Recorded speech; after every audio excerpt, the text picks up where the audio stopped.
In a small convent, a voice could be heard from outside. A nun stepped out to see what the matter was and was met by a young girl who pleaded to be allowed to live there. 3 weeks earlier, Stella, the eldest daughter of Marquis Marble, prepared for her tea session with Lord Alfred. It had been 10 years since their engagement, and since Stella turned 17, she had been meeting him twice a month. All Stella could think about was the wedding. She remembered excitedly showing her fiancé dress ideas she had found, only to be met with indifference. Stella thought about commissioning a tailored dress, but as she reflected on it, it seemed Alfred liked a particular style. She raised her hand to knock at the door of the room where they usually met, only to hear something strange. It was her sister's voice. Her sister Fiona was a year younger, the daughter of Stella's father and his second wife. Hearing her voice filled Stella with unease, as today was supposed to be her meeting with her fiancé. Fiona was always beautiful, like an angel. Anything she wore suited her perfectly, and there was no doubt their father and his wife adored her. Stella heard Fiona's excited voice asking Alfred if a dress suited her. Fiona mentioned how she sometimes wished to wear elegant dresses like her older sister, though people often told her it was still too soon. Alfred told her it was normal, though he knew her parents always bought her new dresses anyway. He laughed and asked if she was their doll to dress up. Then he offered to gift her a dress himself. Before Fiona could answer, Stella stepped inside. She had heard enough, and what she saw was worse than she could imagine. Her sister's hands holding her fiancé's. They both looked startled. Fiona mumbled that she had fallen and Alfred helped her up. Alfred, however, showed no concern for Stella's tears. In the same cold, firm tone as always, he told her to stop. He insisted that paying such close attention to trivial matters was unbefitting of a lady. He confirmed Fiona had fallen, then scolded Stella for not showing concern for her sister instead. His harsh words continued, accusing Stella of always blaming him whenever Fiona was involved. Fiona apologized, but Alfred only apologized to her. He then kindly escorted Fiona to the door, leaving Stella behind. Watching them together, they looked like true lovers. Was Stella's only role to create a pleasant setting for them? Stella wanted to run away. She turned to Alfred and told him he had never been this cruel before.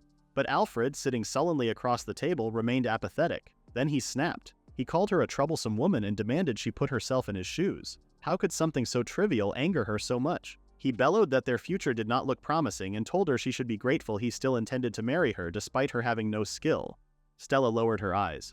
Now she knew how he truly felt. Fiona possessed the skill of healing, and perhaps that was why Alfred was drawn to her. A skill was a divine gift awakened through a religious ritual at the temple when noble children turned 7.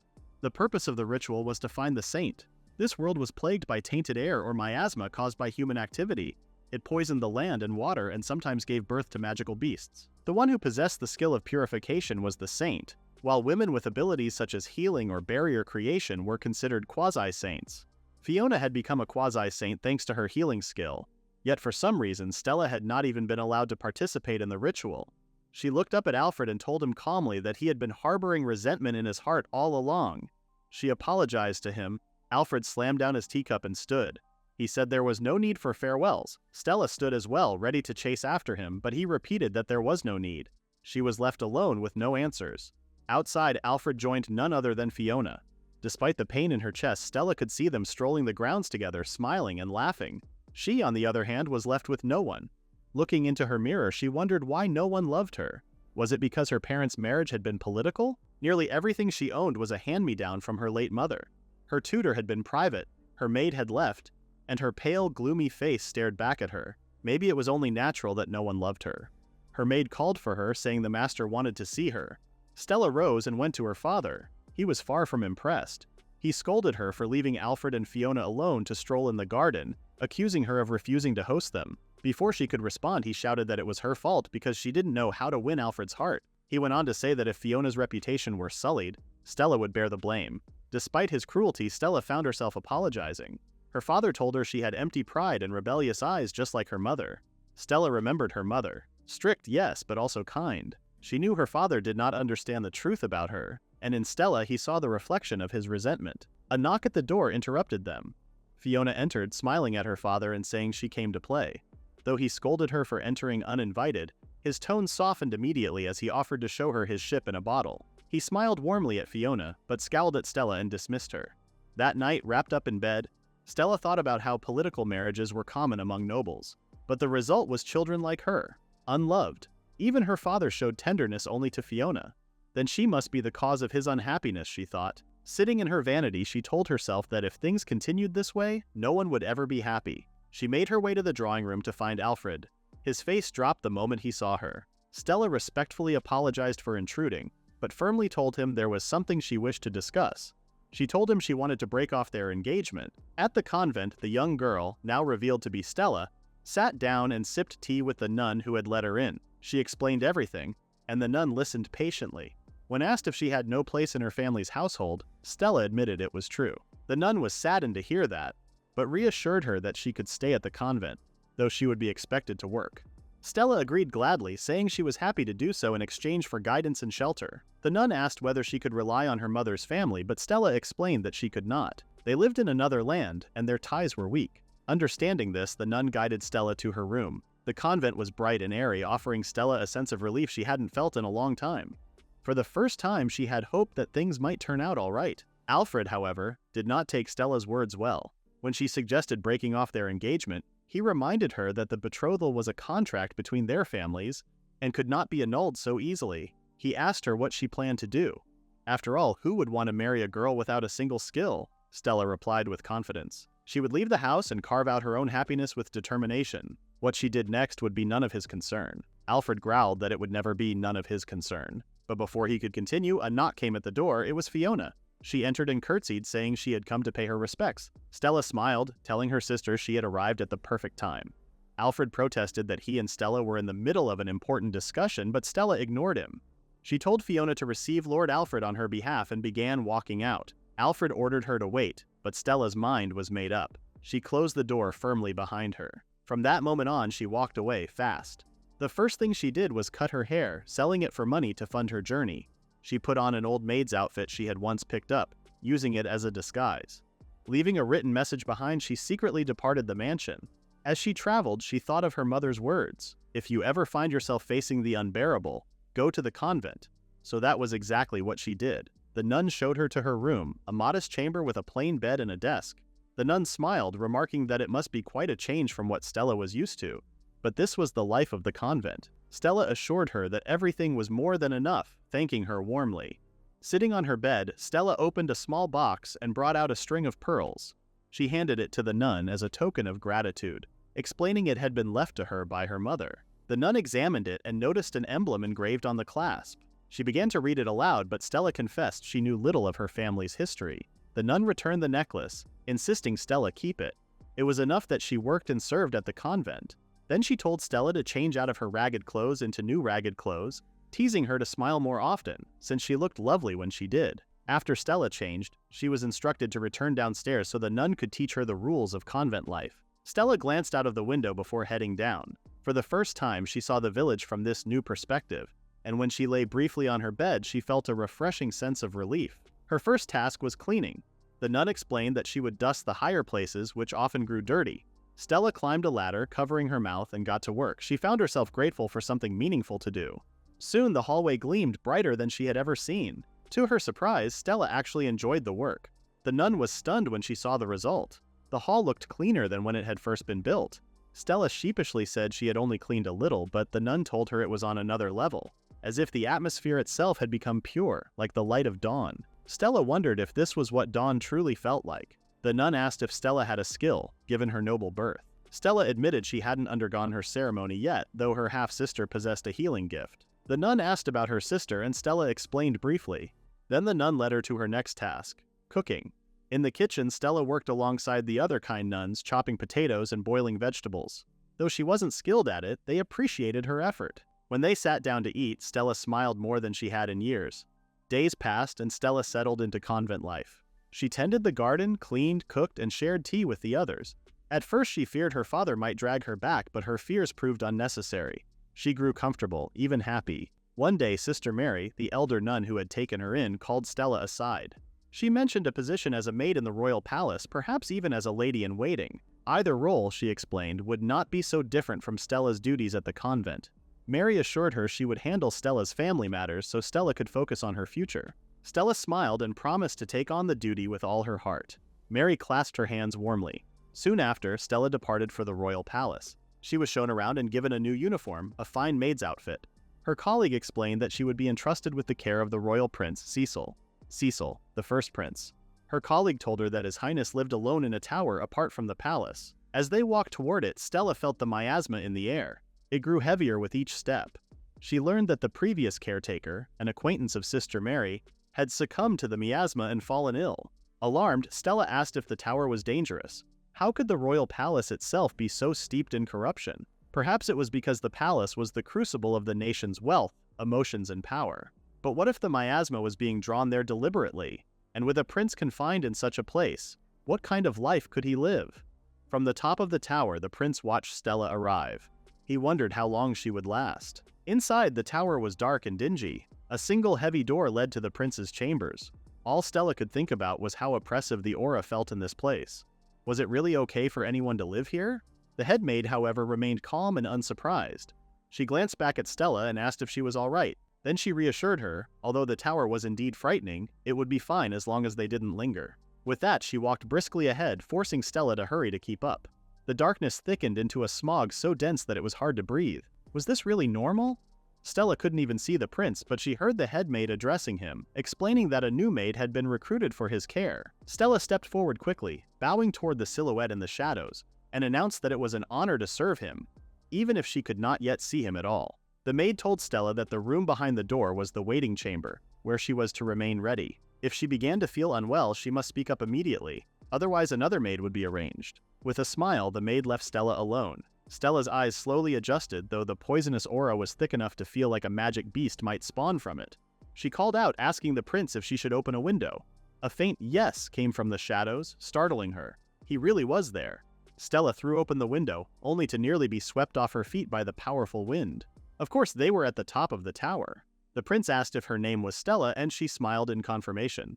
But then he casually remarked that her skirt had flown up. Flustered, Stella pulled it down and asked if he had seen anything. The prince assured her that he had not, but then admitted that he had seen her stockings and garter. Mortified, Stella quickly said she would place her luggage in the waiting room. Out of the corner of her eye, she noticed the prince reading a book. How could he see in such oppressive darkness? Deciding the first thing to do was clean, Stella gathered her things and headed to the stairwell. She swept and mopped, though exhaustion quickly caught up with her. The prince's voice called out, asking if she was all right. Stella told him she was fine and asked if it would be acceptable to start with his chambers. The prince thanked her. Given that he was under house arrest, Stella had expected someone sullen and difficult. Instead, the prince was surprisingly normal. Despite being wronged and forced to live in such conditions, he was calm, even kind. Stella found that remarkable. Just as she had done at the convent, she cleaned from top to bottom. Bit by bit, the atmosphere began to lighten. The room grew clearer, brighter, almost peaceful. She felt the prince's presence nearby, though he remained obscured until at last the chamber itself seemed white and pure. The prince asked if she felt tired or faint from the miasma, but Stella answered honestly. She was fine, though the visibility was poor. The prince was astonished. Most maids, he explained, could not even remain in the waiting room without collapsing. Stella admitted she was fortunate in that regard and pressed on with her work. She then asked how he was feeling. The prince admitted he could barely stand. Stella's heart sank. His health would never improve in such conditions, but she quietly vowed to continue keeping the place clean for his sake. Hours later, Stella finally finished. She smiled, calling to the prince. He was now visible, seated on the couch, long, shaggy hair covering most of his face. He thanked her warmly, saying it was the first time anyone had ever made his chambers so clean. Stella returned his gratitude with a smile. Her eyes drifted to his hair. It was so long it had to be a burden. Hesitantly, she asked if he would like her to cut it for him. The prince tilted his head, asking if she could do it herself. Stella admitted it was only a thought, realizing she may have spoken out of turn. Standing behind a royal with a blade in hand was not exactly proper. But to her surprise, the prince was open to the idea, admitting his hair was troublesome. Unfortunately, he had no scissors. Stella would need to ask the head maid for them. When Stella approached the maid headquarters, she was immediately questioned about the request. She explained what the prince had said, and after confirming he had indeed permitted it, they handed her the scissors. One of the maids joked that it was fine as long as Stella wasn't a spy, and if she was, then it was up to the prince to deal with her. Stella couldn't help but wonder just how strong the prince was, given the strange remark. When she returned to the tower, the prince had already set out a chair and a towel waiting for her. He sat with almost boyish excitement. Stella was touched that he had prepared himself so willingly. He asked if she had ever cut hair before. Stella laughed nervously. She had only cut her own. The prince looked back at her properly for the first time. Stella was caught by his striking blue eyes like sapphires. She admitted that since his hair was tied up, she couldn't quite see it properly. He agreed to leave it to her, so she began. but her eagerness got the better of her, and she snipped off more than she intended. The prince quickly protested, asking her to keep it at a proper length, not too long, not too short. Stella promised to be careful and firmly asked him to let her concentrate. He was far too bold with his teasing. She worked slowly, carefully until strands of soft silky hair fell away, revealing fair white skin, a proud nose, and those mesmerizing eyes. By the time she was done, he looked like a new person. Though not flawless, the trim was respectable. Stella held up a mirror and the prince was stunned. He hardly recognized himself. "So I'm actually handsome?" he asked. Stella smiled and agreed his hair looked very nice, but she couldn't help asking why he had let it grow so wild. He shrugged, saying there was no particular reason. He had simply put it off again and again until years had passed. Stella thought bitterly to herself that no one must have been paying attention to him. Even her own family, as neglectful as they were, had been in better shape than this. She asked softly how he could endure such a life. The prince assumed she meant his isolation and answered that he did not find it unpleasant. To immerse himself in books and his own pursuits, to sleep and wake whenever he wished. Was this not the ideal life? But Stella pressed further. What about his health? Wasn't it harmful to live in a dark room saturated with poisonous aura? The prince looked genuinely puzzled. Dark? He asked. Stella explained that the miasma was so thick visibility was almost non-existent. The prince admitted he could only feel a faint prickling against his skin, nothing more. Settling back into his couch with his book, he remarked that her movements and manners resembled those of a noblewoman. Stella froze. He had noticed. He asked her what her skill was. To see miasma so clearly was a rare gift. Was she perhaps a half-saint? But Stella had already sunk into her thoughts, memories flashing before her eyes. "I don't have any skill," she whispered sadly. The prince was shocked to hear that Stella had no skill. In fact, he could not believe it. Stella sighed, telling him it was true. The prince looked at her and told her she looked like a saint. But Stella reminded him that looks did not really have much to do with it. The prince told her he was not kidding, that her appearance really resembled the former saint a little. He asked Stella if she had seen her in his great hall. Stella told him she had not, but the prince assumed she must have attended a ball at the palace as a noble's daughter. Stella looked down, telling the prince she never had the chance. The prince told her he understood before mentioning an illegitimate child.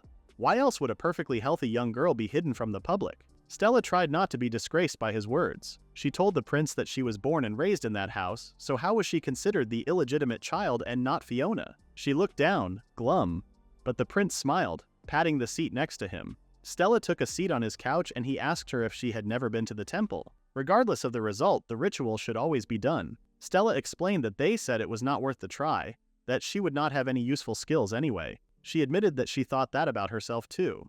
The prince looked her in the eyes, saddened by her story. He asked her if she was afraid of her father. Just hearing his name made Stella tighten her fists into balls. She told the prince she was. A child, especially a girl, could never defy her father. She remembered herself as a little girl and all the fear she had. The prince wondered what the Marquis could have been thinking. He made sure the stepdaughter went through the ritual. The prince thought to himself and had an idea he did not want to believe. He turned to Stella, who was now in tears. Stella was appreciative of the prince's understanding nature, despite him having it harder than her growing up. And still, he understood her. Just that alone made her feel so grateful. The prince smiled, asking if his good looks made her cry. He teased her for falling for him. Stella firmly told him she had not. The prince realized he had forgotten his question, but it was fine because painful pasts can stay forgotten. He told her he just wanted to live happily with the people he would meet from here on. Stella told him that was true, but she was sure he would remember his question eventually. Her tears were dry now and she had a smile on her face again. Stella offered to go and fetch dinner for them. She carefully made her way down the stairs, realizing how tiring it was going up and down. She wished there was a slide for going down at least. When she returned with a lovely platter of food, the prince asked Stella to join him for dinner. Stella hesitated at first, telling the prince she was a maid after all, but he told her not to worry about that with him. Stella understood why he wanted her there. Eating alone was quite lonely after all, so Stella sorted a portion for the prince and one for herself. Prince Cecil smiled and told her to enjoy the food. Their chef was top tier and he knew how hard she had worked all day. They sat down at the candlelit table and began. The prince mentioned how good the food tasted now that the room was clean and beautiful.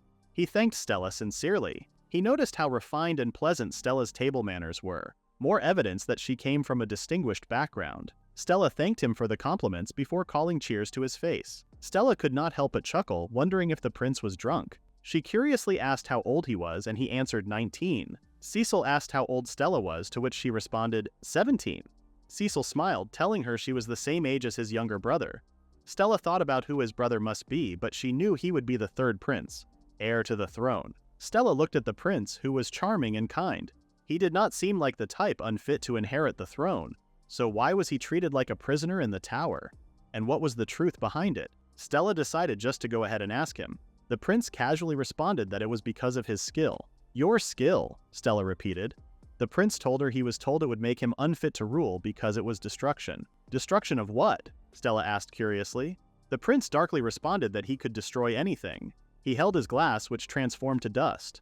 Stella was shocked to see his power. She asked him if he could destroy living things too, and he told her he could. Stella tried not to look afraid, but could not help but wonder if he had ever done it before. Cecil shrugged, telling her it made sense why they thought he would be unfit with such a dangerous skill.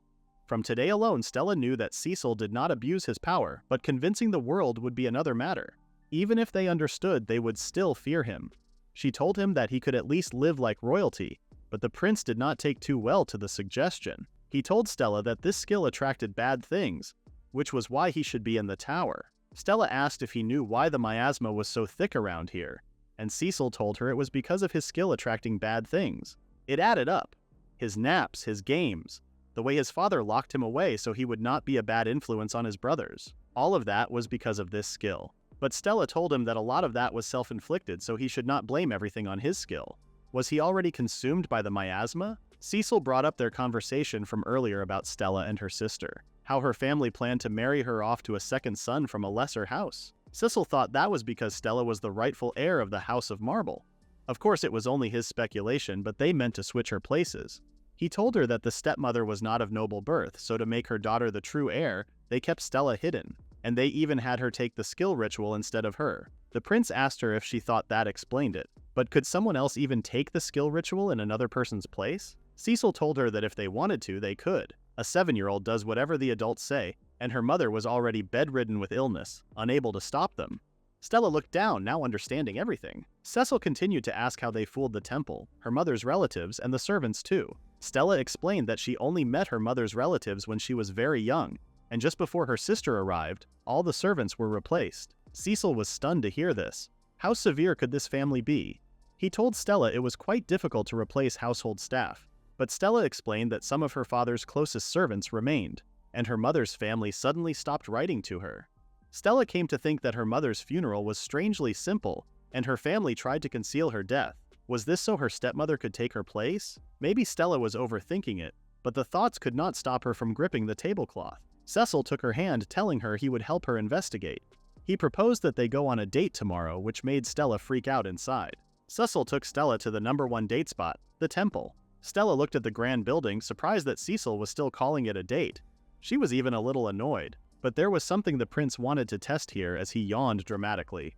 He asked if Stella had slept much last night, and she replied the same as usual. The prince smiled, thanking her for everything she had done. It made him feel much lighter. Last night after dinner, Stella had brought warm water for the prince to wash himself. The prince thanked her, but admitted he needed some help. Stella gulped and told him to turn his back. To her surprise, when she dipped the sponge into the water, it was super hot. Cecil told her it was due to his skill that destroying water made it hot. Stella did not understand. Destroying water? She repeated in confusion. Cecil admitted he did not understand it either, but what he did know was that any skill is about how you use it. Stella began to wash the prince's back and noticed how lanky he was. He was broad, however. She snapped back to reality, reminding herself she needed to focus. It was then that the prince held his hands up, feeling an odd sensation. He felt lighter, as though the miasma had been scrubbed out of him. He asked Stella if she had cleaned him, and she smiled awkwardly. But the prince was amazed at what had just happened. He turned to Stella and told her he was looking forward to tomorrow's date. He was convinced they would uncover the truth about the ritual. Stella smiled, hoping so as well.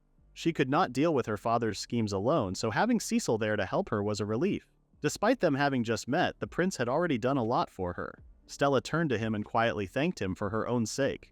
The prince jokingly asked if Stella had fallen for him, but of course she said no. She imagined how lonely his life must have been. She told the prince that when he does fall in love someday, he should confide in her, and she would be happy to help him. She even suggested delivering secret letters if he wanted. The prince began to giggle awkwardly, and Stella asked what was wrong. He bluntly replied, "Nothing." Stella instructed the prince to lie down so she could wash his hair. He did as he was told while Stella carefully took care of him. In no time he was ready, and Stella smiled, telling him to keep his eyes closed. The prince told her she was doing a good job and that it felt amazing, his mind much clearer now. Stella smiled, noticing he had been staring at her the whole time.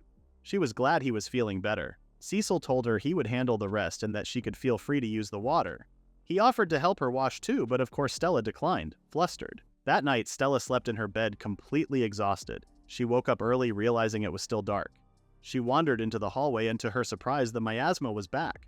She pulled out her duster and started swiping at it, seeing some improvement. She finished by opening the window, nearly being blown away again. The miasma cleared up, but Stella could not help watching over Cecil, who was sleeping. He looked like he was in pain, sweating and stirring in his sleep. She felt his forehead, which was stone cold. The prince woke up, and Stella apologized for going into his room but explained that he looked troubled. The prince admitted he thought he had a nightmare, but then a gorilla appeared and chased it off with a funny dance. Stella was happy to hear he was fine. She began to walk away, but Cecil asked if she could stay a little longer. Stella accepted, joking that she would protect him like the gorilla did. Cecil smiled and asked if she could hold his hand. Stella was hesitant at first, but she knew the prince must be starved of human warmth, not to mention his room was cold by now. Stella told him that the window was open, and they walked over to it together to see the sunrise, which looked spectacular from their view in the tower. Stella told him she would close the window, reaching out her hand, but Cecil gently took hold of it, asking her to leave it open just a little longer. He wanted to feel the breeze. So they stood together, gazing out of the window hand in hand. Stella could not help but admire the prince. When he was silent, he really did look like someone out of a fairy tale. The next day, Cecil arranged for a carriage to take them to the temple, but it turned out to be much closer than they thought. He complained he was tired, especially after walking down all of those stairs in the tower. Stella told him how she wished there would be a slide, and Cecil agreed. They made their way inside the temple and were met by the priest, who greeted the prince with a smile. He asked what brought him there today, and the prince eagerly told him they needed answers about the ritual 10 years ago. He requested someone who knew the truth, and the priest agreed, bolting off like a rabbit. Stella realized people were quite intimidated by the prince, probably due to his skill. They sat with an elderly man who was elusive but able to provide answers. The prince spoke to him, but the man was very quiet. The prince asked him to speak louder, and the man said he did remember the events of that day. The prince asked if he could recall the ritual for Lady Stella Marble. The man told them that Stella was unusual, so she left an impression. But the prince wanted more information. The man began a long-winded story of every individual detail, shouting at the top of his voice. Cecil smiled awkwardly, asking him to fast forward to the part where Lady Stella appeared, and he could lower his voice too. The man said that Lady Stella kept glancing around, clearly uneasy. She was surrounded by nobles, and something stood out to him. Cecil asked if there was anything else, and the old man remembered blonde hair. He went on to say that the Marquis muttered, "I knew choosing this one was the right choice," when the crystal lit up with the word healing. Cecil thought the story was strange. He thanked the man and apologized for interrupting him. He told Stella that his suspicions were correct. The Marquis had made Stella's sister undergo the ritual in Stella's place. He assumed the priests would never notice since they never attended society events. Stella looked down, telling Cecil she still could not believe it. She could not believe her father would do such an evil thing. Cecil told her that when people lose themselves, jealousy is often at the root. But what was her father jealous of? They knew there was no point dwelling on it and needed to think about what came next. Stella thanked him for the opportunity today, but the prince knew this was where the real work would begin.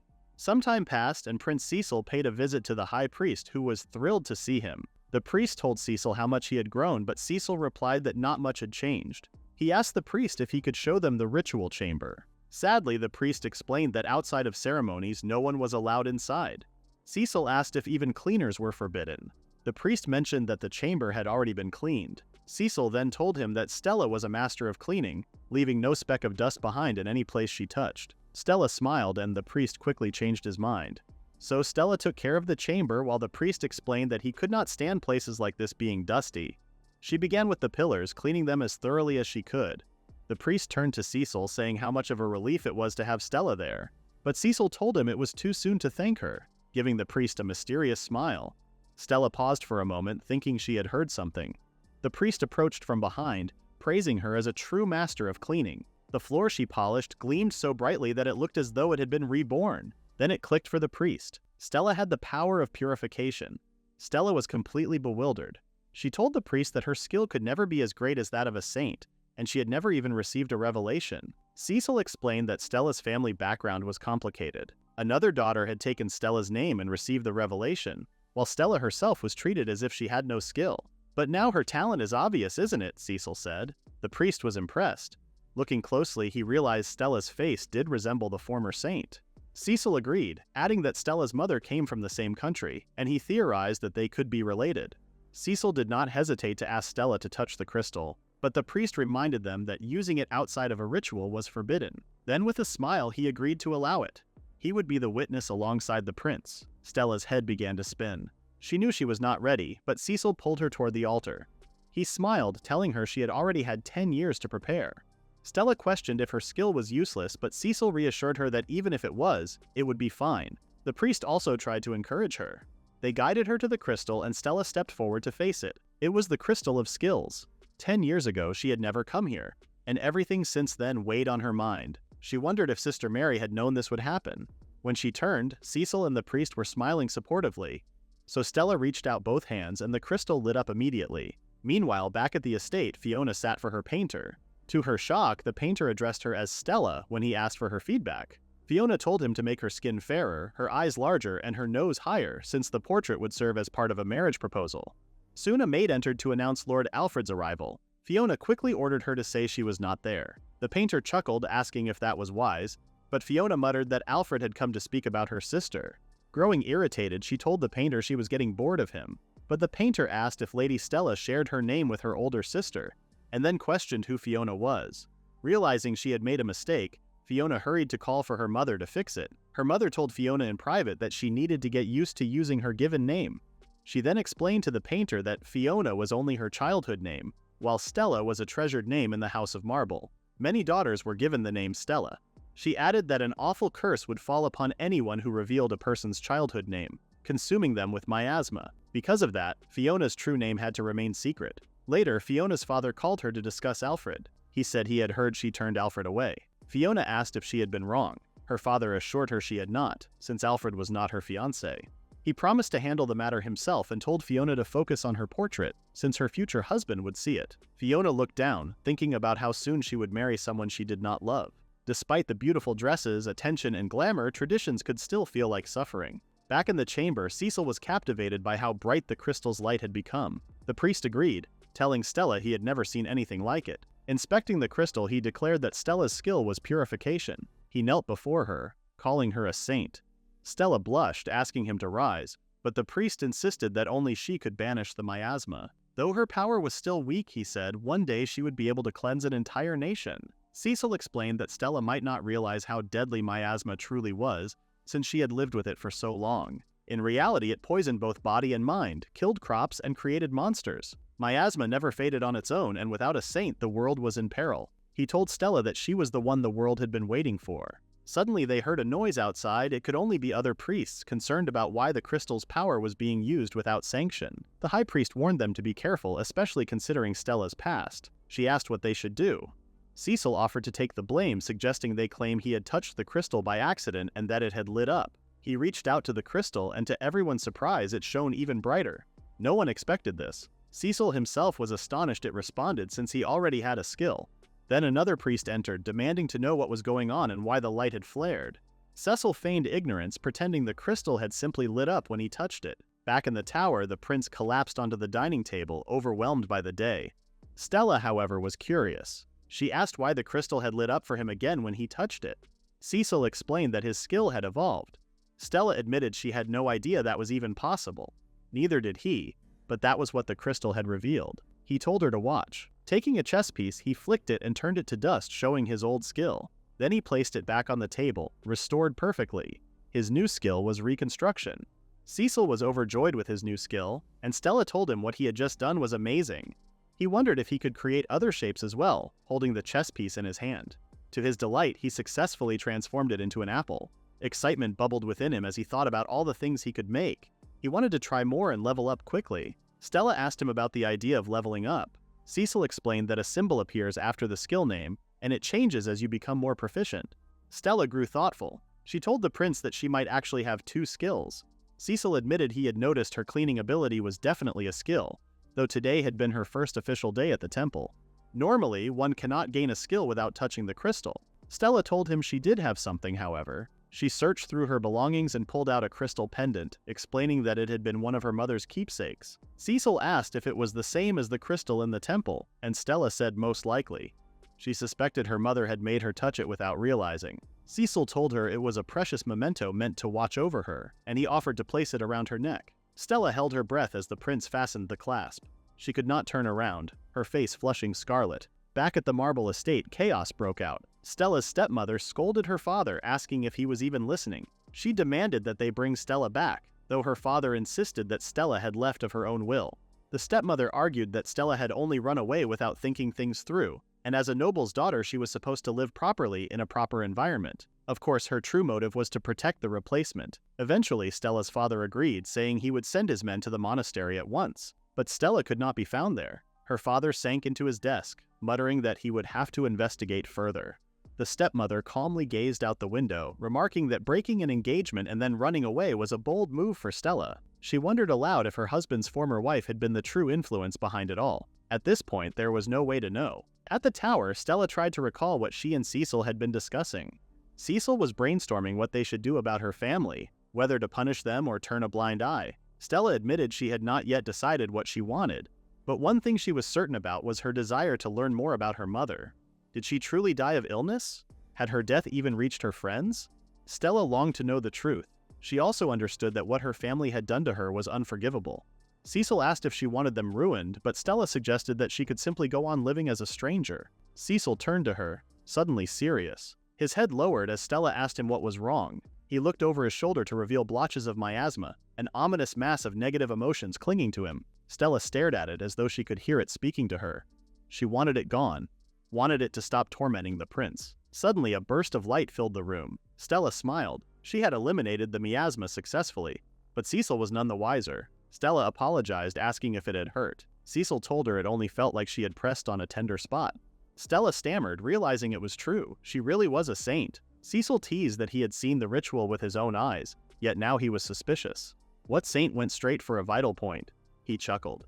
Stella told him she wanted to thank him properly. Because he had taken her to the temple, she had learned so much about her skills and even about her mother. She was truly grateful. She promised she would always protect Cecil. And now she understood why miasma clung to him. Miasma sought salvation, so it chose him. It believed Cecil could help it. Stella realized that, in a way, she owed her purification power to him, and she could not leave someone so beloved by miasma alone. She wanted to be his strength. Cecil looked her in the eyes and smiled warmly. Before long, he stood ready as ever and told her he was going to report to his father.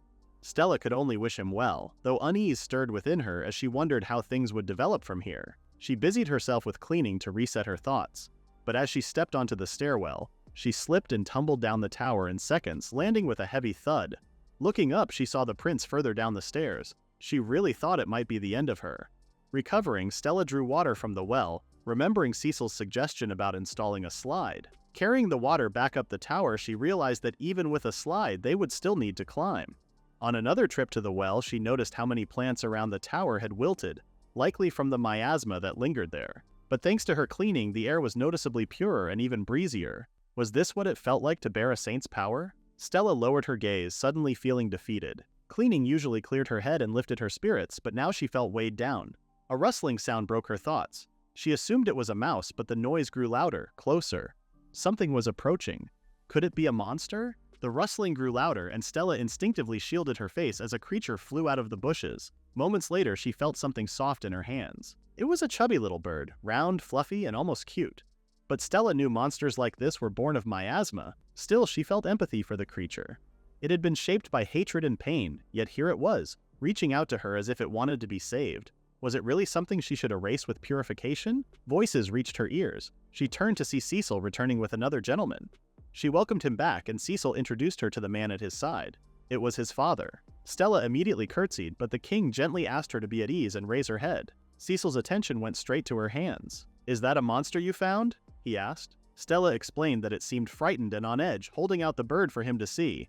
But Cecil quickly noticed something else. She was injured, a small cut marking her palm. He frowned, telling her they should take care of it quickly. Bird-type monsters, he explained, could grow troublesome if left unchecked. The king asked if Cecil meant to kill it here. Cecil admitted he did not want to, especially since Stella looked so sad.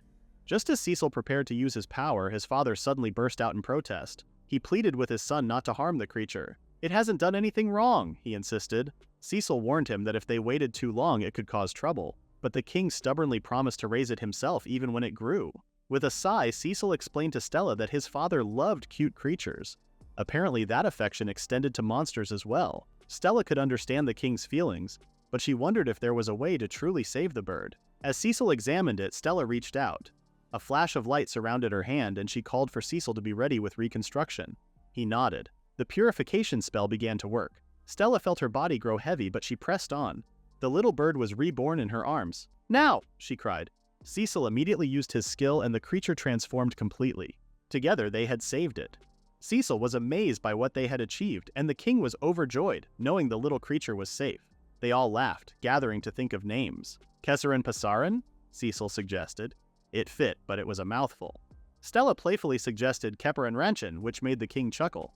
He declared they could shorten it to Kepa, or even Renranchin. Stella giggled, and the name stuck. Later, at the tower, the king slumped into a chair exhausted. He turned to Stella and told her he had heard much about her from Cecil. He praised her, saying the clear air around the tower and in this very room was proof she was a saint. He offered to discreetly investigate her family, but until then he asked her to remain hidden and continue staying with Cecil. Meanwhile, Renranchin had stolen the king's heart. He played endlessly with the chick, delighted by how happy it seemed. Cecil observed that in all the texts he had read about saints, monsters were always purified away, never saved. The king suggested that perhaps purification and reconstruction together could create something new, that the two of them might save many more monsters in the future. Renranchin fluttered to Cecil's arms, snuggling close.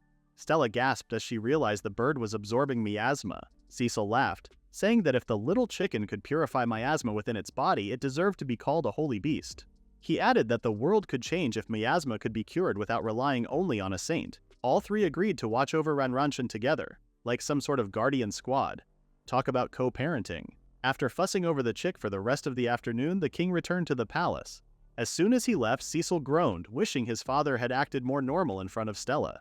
But she only smiled and told him she thought the king was wonderful. Cecil then asked Stella to show him her palms. She held them out and he carefully examined the spot where Renranchin had scratched her. When she insisted it was fine, Cecil asked if he could try using reconstruction as a form of healing. Stella blinked in surprise. She had never thought of his power that way. If he could heal, he could save countless people. Cecil hesitated, worried he might hurt her more. But Stella encouraged him, insisting she was happy to be his test subject. He took her hand and in an instant the scar faded. "Did it hurt?" he asked. "A little," she admitted, "but I'm fine now." Cecil looked down, apologizing anyway. She smiled, relieved not only that it healed, but that they had discovered just how versatile his skill could be. Cecil continued experimenting, even refilling an empty bucket with water. Grinning, he told Stella she could skip trips to the well from now on. That evening, Stella cleaned while Cecil read a book. Renranchin bounced around the room, mischievous as ever, until his heart was content. Then Stella noticed something new. The bird could control the wind, zooming around the tower in circles.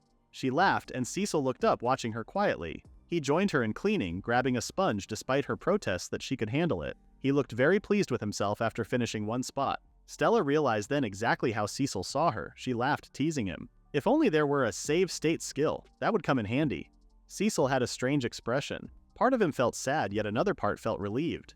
He smirked. "Next time," he teased, "I'll paint you on a giant canvas." Cecil looked at his father doting on Renranchin and knew this was becoming a problem. Stella asked if it was because of his father's clingy behavior, but Cecil had another concern. He thought Renranchin was growing far too quickly. Only a month had passed, and the bird was already big enough to hold with 2 hands. Cecil told Stella they might need to consider moving the creature outdoors. Before he could press further, his father suddenly grew serious. He told them there was a more important matter to discuss. The king revealed that his people had nearly finished their background investigation into Marquis Marble, and the results aligned with what Cecil had suspected. Cecil asked Stella to pause her chores and sit down, even feeding her a grape to keep her from fussing. The king fed one to Renranchin as well, and it was then Stella noticed her hands were no longer trembling. Cecil brought up Lady Stella's mother first. The king explained that the palace had never received any report that Marquis Marble remarried. That meant Stella's mother was officially still alive. Cecil had suspected as much. From the moment he discovered Stella's stepmother was using her mother's title without a proper farewell to the woman she replaced, the truth had been clear. The stepmother claimed poor health and rarely appeared in public, making the deception impossible to expose. Cecil asked if the daughter showed up in society, The king nodded. She supposedly resembled the Marquis and was introduced as his only daughter. No one questioned it. She even called herself Stella and entered the palace often. The king turned to Stella and asked if it was true she had not attended society since early childhood. Stella nodded, ashamed. The king explained that if people had only seen a child briefly, they would never notice a swap. Cecil asked about the stepmother's background. The king said she had once been a commoner and a dancer. They had investigated possible spy connections but found nothing. More likely, she simply wanted a luxurious life, so she assumed Stella's mother's identity. Whenever the Marquis was away, she caroused in town. The truth came crashing down on Stella, but it did not end there. Cecil asked how the deception had fooled her family. The king explained that Stella's grandfather, the head of her house, was in poor health. Letters were exchanged, but the Marquis kept details vague. By now he was too deeply entrenched in the lie to turn back. The king sighed, stroking Reincarnated. He admitted he did not want to say this in front of Stella, but she deserved to know. On the day of the Eastern market, her mother's carriage was attacked by bandits, and for a short time she was taken captive. When the Marquis discovered this, he was devastated. Former servants testified that he repeatedly doubted his wife's chastity. Darkness filled Stella's heart. If this was how she came into the world, then it made sense to her why no one had ever loved her. Cecil looked at her with deep sadness and asked his father to stop. The king turned to Stella and spoke gently. He said he told her all this because she deserved to know the truth. Whatever her origins, she was precious to them. If she wished, they could use an appraisal skill to confirm her bloodline. It was a major decision, so he encouraged her to think carefully. With that, the king departed the tower, leaving Cecil and Stella alone. All Stella could think about was whether it would have been better for everyone if she had never been born. She was so lost in her thoughts that she did not hear Cecil's voice. She collapsed to the ground, struggling to breathe. Cecil quickly placed something warm and fluffy against her hands and face. "Breathe slowly," he whispered. It was Reincarnated. Stella inhaled his comforting aura and finally relaxed, managing a weak smile. She wondered how his soft little belly could have such soothing powers. She realized then that she was not alone. There were people who were kind to her. Thinking it would have been better never to be born was no way to live. Cecil gently brushed away her tears. She looked into his eyes and saw he was just as sad. He admitted he was worried about her. Stella insisted she was fine, though she looked pale as a ghost and had not even realized she was crying. The next day, Cecil had an announcement. That afternoon, there was to be a tea party for the quasi-saints in the palace gardens. He told Stella they would infiltrate. She looked at him like he was mad. Today? As in, right now? She panicked over her lack of outfit choices. Cecil reassured her. They would only be peeking. If her stepsister was truly a quasi-saint, she would be there, and Cecil wanted to confirm she was calling herself Stella. He told her they could not leave everything to investigators. They needed to approach the truth themselves. Stella knew he was right. Determined, she agreed. The two made their way through the massive garden maze. Cecil told her how he used to play hide-and-seek with his brothers there, driving attendants mad. Finally, they reached the spot where the tea party was being held and peeked through the bushes. There, Stella saw Fiona, sipping tea with several other ladies. One of the women asked the group to begin reporting their activities as quasi-saints. Cecil explained that the woman was the leader, betrothed to Marzelina Benny. A dark-haired woman went first, explaining that she brewed potions and donated them to the knights. She added that miasma had been heavy lately and harvests were poor, but she had managed to level up her skill. The others praised her dedication. Lady Jennifer spoke next, proposing that the council revise the waterworks by year's end. Cecil remarked that her skill seemed useful and explained to Stella that many different abilities existed. Those with practical skills often received special treatment as quasi-saints, along with a rank. But sometimes nothing manifested at all, and even commoners could have remarkable abilities. The system, he noted, was far from fair. Then it was Lady Stella's turn. Fiona's eyes lit up. She confidently told the group that she had been healing her father lately since he had been feeling tired. Silence followed. A woman asked if it was true that Stella's ancestor was a saint, and if so, was that really all she had done? Fiona faltered, beginning to ramble. Suddenly, her teacup slipped, spilling into her lap. The ladies asked if she was hurt. Fiona quickly stood, taking their advice to go change.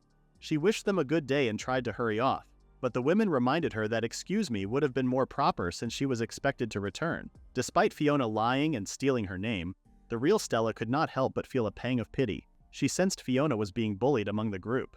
Cecil's voice snapped Stella back to focus. She told him she sensed something ahead, and they followed the pull until they reached a well. Stella knew instantly it was contaminated.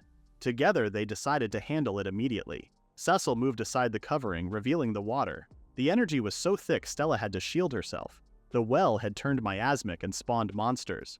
Slimes began to rise. Cecil warned her it would not end, that the bodies kept splitting. "Watch out," he shouted as a slime lunged toward her. Stella cast Purification and the slime collapsed, but splattered all over her. She asked why he had stayed perfectly dry. Cecil smirked, explaining he destroyed his target at the molecular level. Stella rolled her eyes but focused on finding a way to purify the well. Then came another distraction. A loud noise from the direction of the tea party. Had they missed a split body? There was more shrieking from the tea party as the ladies were confused by the slime. They cried as it ruined their outfits and covered their toes. Cecil and Stella took cover, but they witnessed the mess that had been caused by lifting the well in the first place. All Stella could think about was Fiona. Cecil told her to give him a second. He would begin by destroying the slimes that weren't on people, while Stella purified the ones stuck to them. That way they could keep her skill discreet and he could draw attention in the open. Stella told him she understood, taking the cloth he handed her. Cecil ran out, telling everyone it was okay while Stella performed her skill from the bush. Talk about taking credit, Cecil. The women looked up, shocked to see the prince who was practically never in the public eye. For some of them, it was the very first time seeing him. They whispered among themselves about how different he seemed from what they expected. As Cecil stood there posing, Stella worked hard, eliminating the monsters and turning them into water. Then something caught her eye. It was Fiona. Prince Cecil was greeted by a woman who thanked him for saving them. He didn't make too much of a fuss and told the women to continue the tea party like nothing had ever happened. Then he disappeared back into the bush to find Stella. He asked her if anyone noticed. Stella didn't think so, but she admitted she had never sensed the main body of the slime. She told him it was likely down in the well. Despite the initial trouble with the well, the duo decided to head back. That was when they saw a giant slime, and they knew immediately it was the one they had been worried about. Thanks to Reincarnated, they knew they could purify the slime and then reconstruct it. Cecil started first, attempting to destroy the area around the stone. Stella held up her hands, but the creature was escaping quickly. She suddenly felt a strange sensation, her body growing cold. They realized the slime had frozen completely, perhaps because destroying the surrounding molecules dropped the temperature. Stella was amazed. Cecil told her that now was her chance to cast Purification, and Stella walked toward the frozen slime, placing her hand on it. The slime popped immediately, and Cecil held out his hand to reconstruct it. The slime lifted into the air, glowing like a flower. Stella smiled, admiring their work, though she shivered from the cold. Cecil apologized with a short laugh, saying he had tried to warm her up but had purified the inner casing too, just in case. As Stella began to walk away, Cecil called her name to apologize again. He admitted that it seemed like a cool idea, but he had only wanted to look cool for her. Stella smiled and told him that he did. Her words made Cecil stumble over his own, then break into a grin as he suddenly had an idea. They looked at the slime, now completely calm and tame, and decided they needed to smuggle it. Stella lifted her skirt and told the slime to hop under. The two made their way to the palace where the king was discussing matters with one of his men. He asked Cecil if everything was all right, then noticed Lady Stella with him. Cecil, keeping it short, asked if they could borrow a bath for Stella. Stella tried not to be offended by the request. The king thought it was perfect timing, then asked where Reincarnated was. Left behind, Cecil answered. Stella whispered to the slime to stay hidden under her skirt. The king said that besides himself and Cecil, there was one more person he wanted Stella to meet. Stella smiled, saying that if the king trusted her, she must be a wonderful person. Deep down, however, Stella was terrified. The king knocked on the door and Stella hid behind Cecil's back.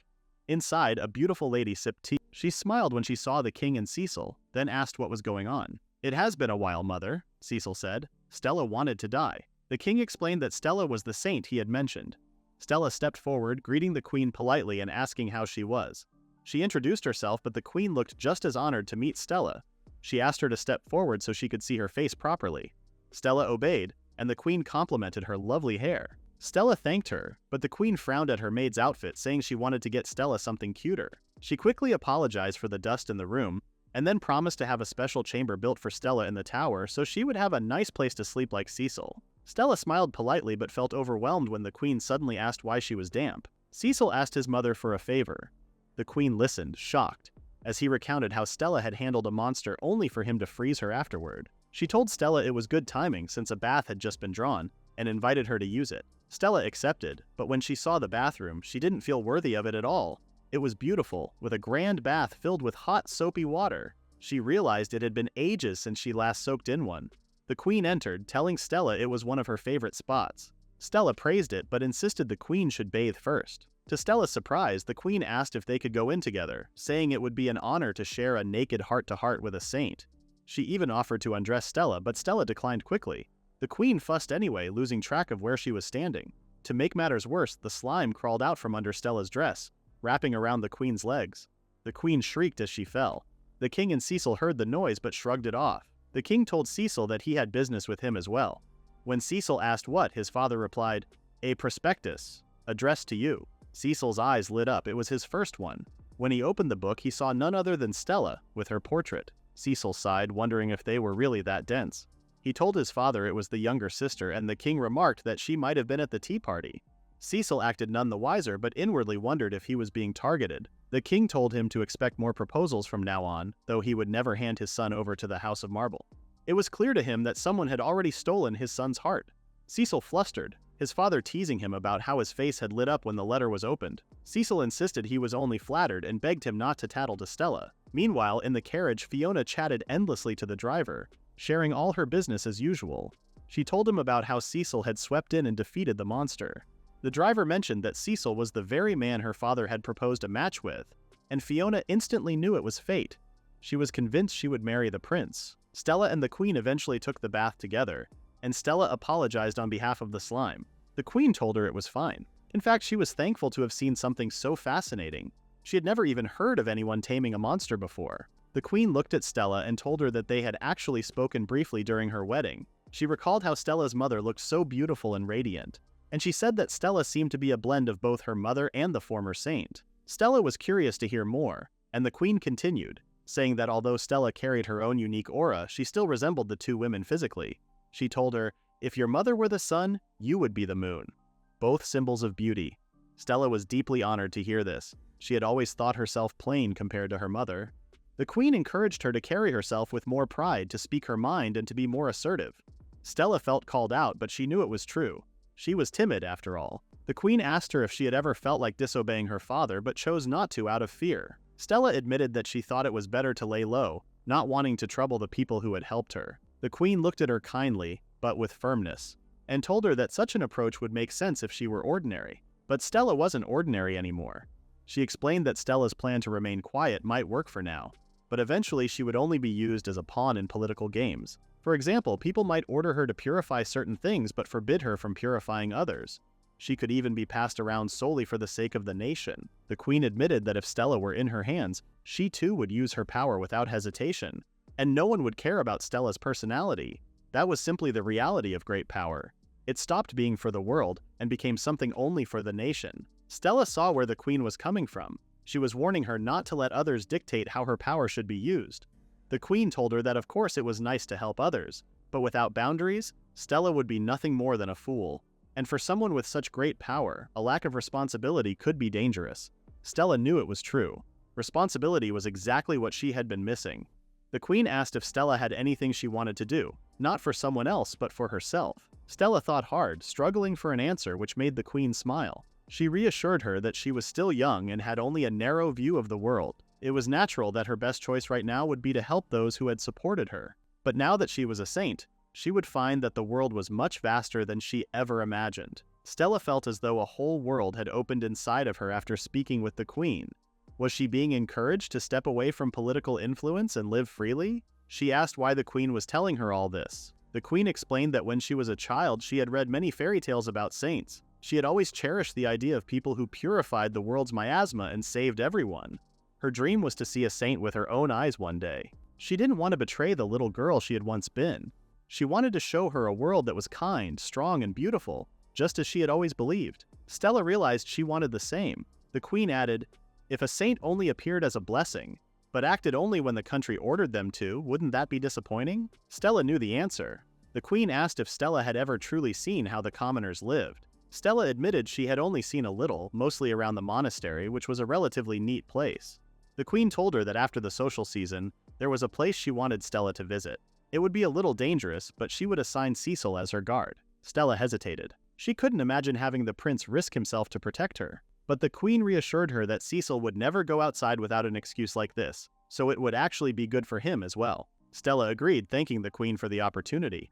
The queen smiled warmly, admiring Stella's determination, and then suggested they leave the bath before they ended up cooked. When they were out of the bath and wrapped in robes, Stella thanked the queen again for such a precious experience. She asked if she could clean the bath as repayment. The queen questioned her at first, but eventually agreed, stepping out to give her space. Stella set to work, doing the one thing she knew best. A few moments later, as Stella finished up, She felt a sphere forming on top of her head. It was the slime from earlier. It must have been a water user. Stella couldn't help but wonder if Queen of Monsters might be a more fitting title than Saint. The bathroom sparkled by the time she was done, and the Queen returned, remarking that she was already looking forward to her next bath. She asked Stella to come forward and get changed, promising they would prepare a new maid's uniform for her. The Queen led Stella to a chair where a beautiful dress was laid out. She told her to wear it in the meantime. Stella adored the dress but hesitated, unsure if it would suit her. The Queen lifted it up and told her she would look just like a saint from a fairy tale. Stella walked out into the drawing room, where Cecil and the King were speaking. She apologized for keeping them waiting. When Cecil saw Stella in the dress, he did a double take. Even the King smiled. The Queen explained that it was one of her old dresses, and the King commented that while his wife looked lovely in it, Lady Stella gave it a completely different aura. He asked Cecil if he agreed, and the prince could barely string together a sentence. The royals giggled, watching their son flustered, while Stella wondered if she should step in and rescue him. Desperate to change the subject, she pointed out the miasma building up in the room. Cecil asked where, and Stella indicated a spot near the fireplace. She explained that it was almost like a monster core, something that would keep generating miasma if left unchecked. The Queen was shocked. There was no way something like that could occur naturally. She suspected it had been planted. She asked Stella if she could search the palace while she was here, and Stella wondered if she was already being used. The Queen suggested they begin with Benny's room, and said it would be a good opportunity to introduce Stella to him. Stella knew that by Benny, the Queen meant the Crown Prince, Benedict. The four of them made their way to his chambers, and Stella felt she was already well past her limit for the day. But Cecil steadied her nerves, meeting her eyes and telling her she looked stunning like a goddess. Stella awkwardly thanked him, and soon they reached Benedict's room. Benny came out with a cheerful smile. He looked a little like Cecil, but younger and brighter. Stella curtsied, starting to introduce herself when she saw an unexpected guest. It was Ranran. Cecil quickly explained that the girl was Stella and the bird was Ranran. He greeted his brother warmly, remarking it had been a while since they'd last seen each other.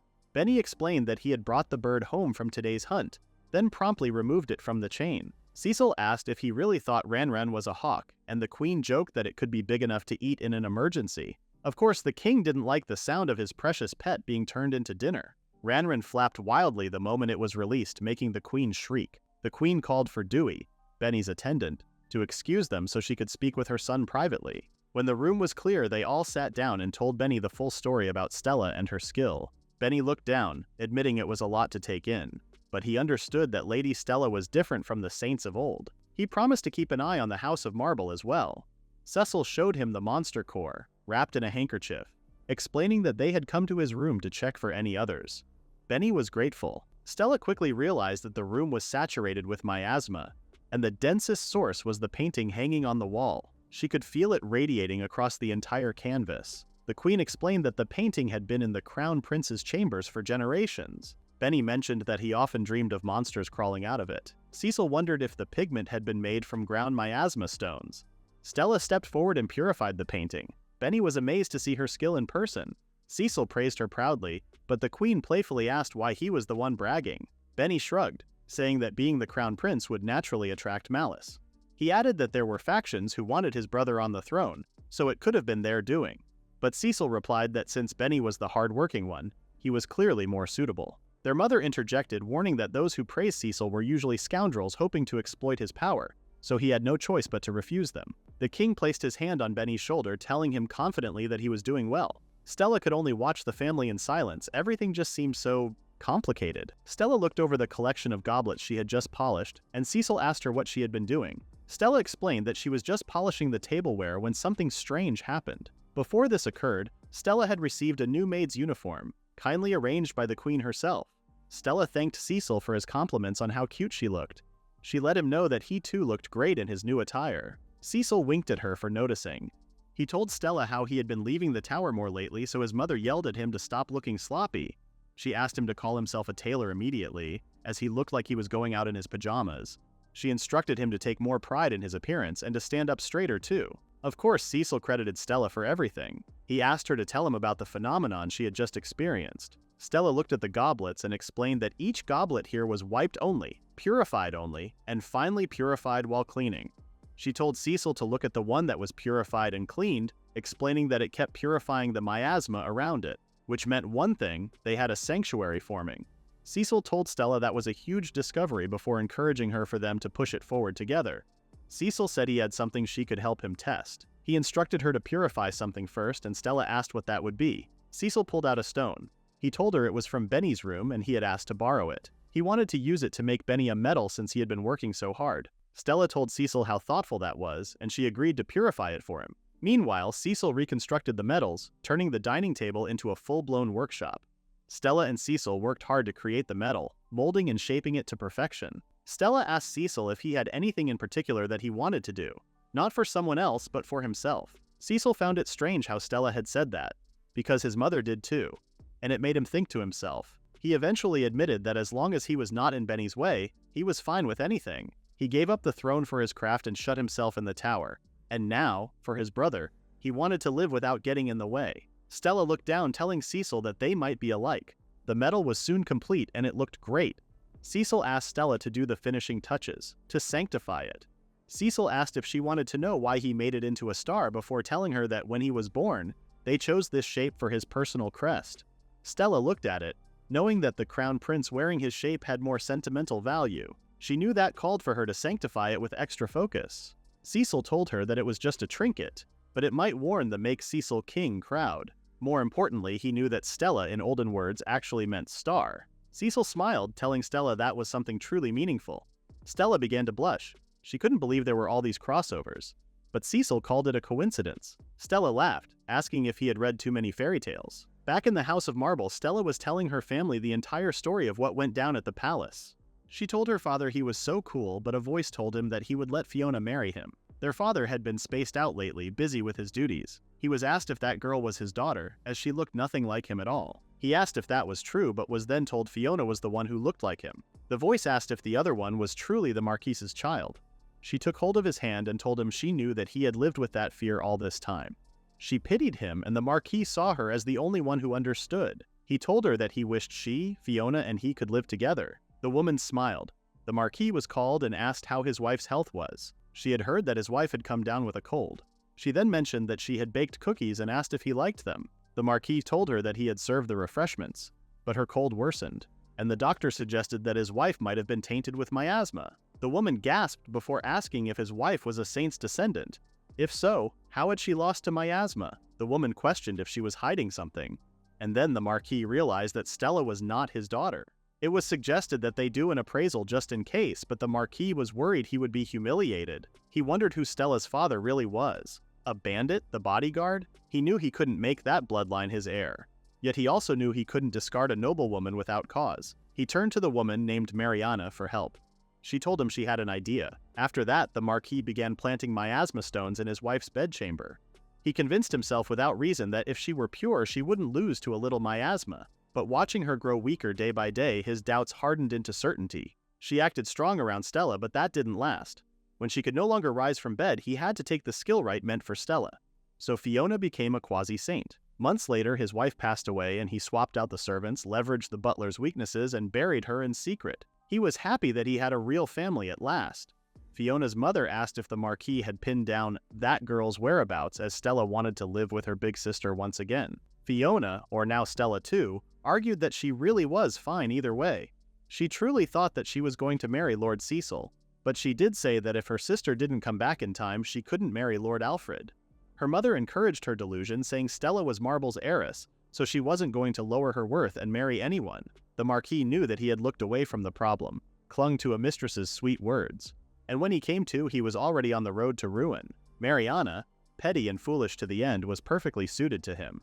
She sprang up, excited to make proper arrangements for Fiona, or Stella as she was now addressed. Fiona told her mother she wanted a new dress, something that would blow Prince Cecil away. The Marquis thought about how he would have to struggle on with Mariana until the bitter end, but at least he wanted Fiona to be happy. He looked out of the window as years of memories came back to him. He could only pray that someone was loving Stella on his behalf. Meanwhile, Cecil heard a noise. Stella asked him if something was wrong, and Cecil sprang out of his seat. His dad was here, of course, to see Ranranchan and now Bochi, as he had named the blob. He turned to Cecil, angrily telling him he was acting like he was a monster just now. Cecil told him his weirdo aura was blinding him. Stella chuckled, asking how Cecil could say that about his papa. She wondered if, just like this moment or the other day, she could have had a warm family too. What froze father's heart? What pushed him away from her was doubt. But her beautiful mother, however, that radiant sun-like woman, there was no way she lived with a guilty conscience. Stella decided that she needed to prove her mother's innocence. So she turned to the king to tell him she had a request. She decided that she wanted to undergo appraisal. Marianne couldn't believe that Stella was in front of her. An engagement? She asked. Stella was just as shocked. She prayed to her mother in heaven and Sister Mary. She was now engaged to His Highness Cecil. A few hours earlier, Stella had declared that she wanted to undergo the saint's evaluation. The king asked her if she had thought carefully about her decision. Stella firmly told him yes, and that she wanted the clear truth so she could move forward. The king agreed that he would arrange it, but first they must secure her status. Whatever the result, House Marble's future was bleak. The crown intended to stand behind her. She was told the swapping could become a diplomatic issue with her mother's homeland. A marquis of their country had committed crimes, and as the state, they must show good faith. He called to let her be their backing. Her Majesty's warning versus His Majesty's peace-first stance made Stella know that balancing this was quite tricky. Once matters with her mother's family were settled, she would ask to decline the backing. Stella told the king she understood, and the king told her that they should proceed to her engagement with Cecil. Stella told him she understood before noticing exactly what the king was suggesting. She asked him to repeat what he said. Engagement with Cecil? The king asked if she was dissatisfied. Stella quickly told him no, but she had to make sure Cecil was fine with that too. Cecil smiled, busy eating. He said sure. So it was decided, and Stella was freaking out. She didn't think she was worthy of a prince. But Cecil quickly told her that wasn't true. His father explained that Cecil may look proper now, but before Stella came into his life, it was a disaster. Cecil was a layabout who spent all day in his room, extremely self-indulgent and lazy. Of course, Cecil interrupted, telling his father he was exaggerating, but the king told Stella that the current Cecil existed thanks to her.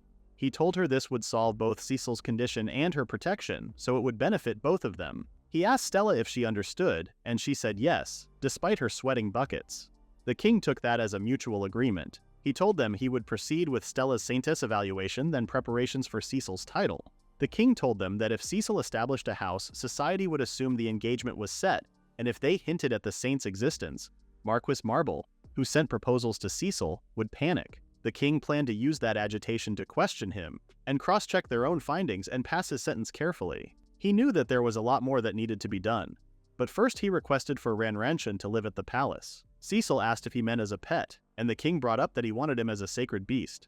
Cecil agreed, telling his father the tower was pretty cramped now anyway. The king was thrilled, telling Reincarnated he would be living with Papa now until his own house was complete. Cecil told his father that if Reincarnated was using the Great Hall for now, he wanted Stella to sanctify it. Stella agreed, but his father asked if there was a reason. Cecil promised that he would explain in detail later, but he wanted it to be a sanctuary. Sacred beasts and sanctuaries come together as a set. His father asked for more details, but Cecil told him to stay tuned. But of course they knew it was a big job, so they asked Stella if they could really ask it of her. Stella smiled, telling them with pleasure. In fact, her hands were itching to clean the royal palace. The king decided to set off to discuss Reincarnated's house. He instructed Cecil and Stella to speak to the queen. So that evening, they sat down with Cecil's mother. Cecil announced by telling her his news went against her advice, the do not bow to the powerful bit. She asked if Cecil had power. Cecil turned to Stella to tell her that he may have no power, but he was free to say whatever he wanted. His mother sighed that thankfully he knew right from wrong, and the two had just enough charisma not to be ignored in great lineage. But no authority to move the organization. It was like a match made in heaven. They were perfectly tailored for one another. Stella looked out to see the moon and stars. It had been an eventful day for her. An engagement, saintess evaluation, and discovered sanctification. Even for Reincarnated, something good happened for him. A new home and everything. Cecil came out after Stella, asking her if he could join. He was immediately shocked over how strong the wind was. He told Stella it had been a big day, and she admitted she was thinking the same. She laughed, telling him she was engaged, but it was political and she didn't want to be a burden on his life. She apologized to Cecil for the baggage she caused him. She told him that she came with a lot of baggage, so when the time was right, they could dissolve the magic. But to her surprise, Cecil told her that he didn't care about the circumstances. He wanted to marry her for herself. Of course, if she was a troubled young lady, then that made him a troubled prince too, who didn't belong in the palace or high society. Sure, living alone was comfy, but being with Stella was way better. He used to spend every day figuring out how to kill time, and she put an end to all of that. Cecil turned to Stella to ask her if he was truly enough for her. Stella immediately asked Cecil why he would say that. He was a wonderful man, and she wanted him to be happy from the bottom of her heart, and that was why she wondered if she was good enough. All he wanted was for her to be happy too. Ever since the first time she smiled, he had been thinking about how he could see that smile again. Night after night, he started looking forward to their next day together. He planned to say this properly someday, but he wanted her to marry him. Cecil kissed Stella's hand and she was frozen. Could she believe them? Was it really okay for her to love someone with a heart even her parents wouldn't accept? Cecil took hold of Stella's hand and he told her he wanted to be loved by her. And suddenly, Stella began to cry. She knew that she had been waiting for this moment for a long time, so she told him yes, and Cecil asked for her to become a family with him. Stella agreed without hesitation. The hall was magnificent and grand, and Stella imagined that they must host balls here. Cecil explained it was the main hall of the palace. The king appeared and told Cecil to take a look at something. It was the Reincarnated house blueprint. The king thought of a treehouse vibe, planning on using the big tree by the back gate. Cecil asked how that was different from the tower room. Something caught Stella's eye. It was a painting of a woman with bluish-silver hair. The king called to Stella to tell her he was borrowing his son, leaving Stella alone in the hall with the queen. She asked the queen if everything was okay, and the queen told her that she wanted to witness the famed saint's sanctuary making. She asked Stella if it was alright if she watched, and Stella agreed with a smile. She began her purification spell, transforming the space. The queen was amazed, seeing that the spots Stella dusted actually turned into sanctuaries. Stella continued to clean and suddenly there was a message that a link unlocked. Stella looked up and the queen asked if something was wrong. Stella knew that this meant she could now channel her skill through the holy beast. The blob began to create sanctuaries too, and Stella smiled, explaining to the queen how she had leveled up making this possible. The beast enjoyed creating it too, and Stella was happy that she could leave the floor to her. She continued to clean until she suddenly dropped to the floor. The queen went rushing over, seeing Stella land with a thud. She couldn't move her body at all. Stella opened her eyes to see both the king and queen crowded around her. They were relieved to find her conscious. Stella sat up, trying to understand what had just happened, but the queen instructed her not to strain herself. Stella realized that she was on a bed, and next to her was none other than Cecil, lying on the floor. She jumped up, confused as to why she was taking the bed while he was on the ground. The queen chuckled, suggesting it was a little early for them to be sharing a bed anyway. The king added that ever since they brought him into the sanctuary, his condition had improved a great deal. The king explained that Cecil had collapsed when he moved away from Lady Stella as the miasma gathered around him. Cecil told them that between him and Stella there was but one shared body. He winked at Stella. His mother suggested that Stella had overused her skill too much. That skill drained not only her stamina and mind but everything else as well. She continued, saying they had the royal physician examine her, and thankfully it turned out to be just a minor bruise. The royals apologized, admitting that for Ranran's sake, they must hurry and convert the hall into a sanctuary. Cecil told them to relax, as the herbalist expert should be arriving shortly. A few moments later, a half-saint by the name of Lady Kelly arrived. The queen apologized for summoning Kelly so suddenly. Kelly smiled, telling the royals it had been a while since she last saw them. Stella dashed up, telling Kelly it was an honor to meet her. She introduced herself as Cecil's maid. She apologized for wasting Kelly's time because of her shortcomings. Stella was told to relax, and Kelly was informed that Stella was only nervous. It was the first time she had met a girl her own age. Cecil told her that Stella was his fiancé, so he would be glad if they could be friends. Kelly's face seemed to light up when she heard the news. She congratulated both of them before asking how the couple came to be. She was pleased to hear that romance could blossom between royals and their servants. Stella smiled as it was suggested they arrange a tea party soon. Stella couldn't believe it. The royals explained how Stella had just fainted from overusing her skill, and at that time ended up with a minor bruise. Kelly smiled, telling them to leave everything to her. She added that her special potions treated bruises and sprains and all kinds of wounds. They also had strengthening and invigorating effects. She handed Stella a special potion, instructing her to drink it. Stella did as she was told, tasting the bittersweet mix. Kelly told her it tasted awful, so she would need to drink it all at once or it would be harder to finish. So Stella gulped the potion and her body immediately began to heat up. Her back pain was gone and her exhaustion had vanished too. She told Kelly her potion had worked like magic, insisting Cecil have some too. Cecil told her it was too precious, so he would pass this time. Kelly admitted that there was one thing that caught her eye. She looked at the blob and asked what it was. The king told her it was Hoochie, originally a magical beast of the slime tribe. He introduced Reincarnated, also a beast purified by Stella. Kelly was mesmerized, learning that the purification of a magical beast was possible. The queen confirmed that Stella was a saint. She added that there were circumstances that kept the royals from announcing it, but since she was Cecil's fiancé, they would present her publicly from now on. Kelly was stunned. She bowed to Stella, telling her there was no wonder Prince Cecil had recovered his health lately. It was surely thanks to the saint's power. Stella pleaded with her not to bow. Even though she was a saint, she was still inexperienced, and the reason she was there was because of the support of so many people. Kelly smiled but then thought to herself. She had met another Stella Marble, who was not the girl in front of her. She told Stella she understood her hardships and prayed that her future would be bright and full of happiness.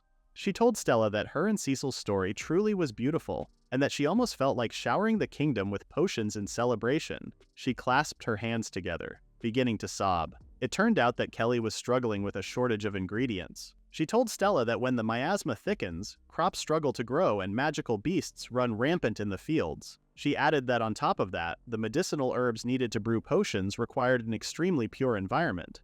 Stella realized that the potion she drank must have been rare. She couldn't believe Kelly gave it to her despite how precious it was. She told Kelly she would purify her herb farm. Kelly asked if she was sure, and Stella told her she would be more than willing, and they could make it an occasion for a tea party as well. Kelly smiled, admitting she also liked cooking. She asked Stella what sweets she liked. Cecil sighed, telling them they were getting way too excited, and that doing purification out in the open could cause a fuss.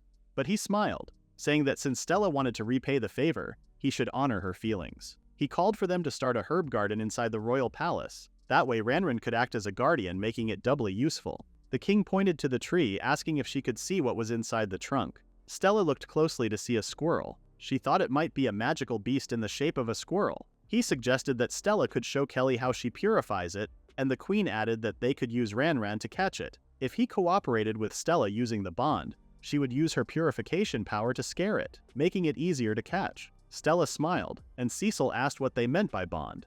Stella told him how she had become able to make sacred beasts use her skill. Cecil was amazed to hear this, imagining his fiancée becoming the queen of sacred beasts. Ranran was sent out to catch the squirrel, transforming into a majestic hawk.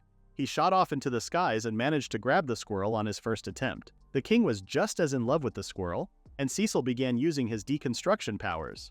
Stella then carried out her purification step, and in no time the squirrel had transformed into a cute little critter.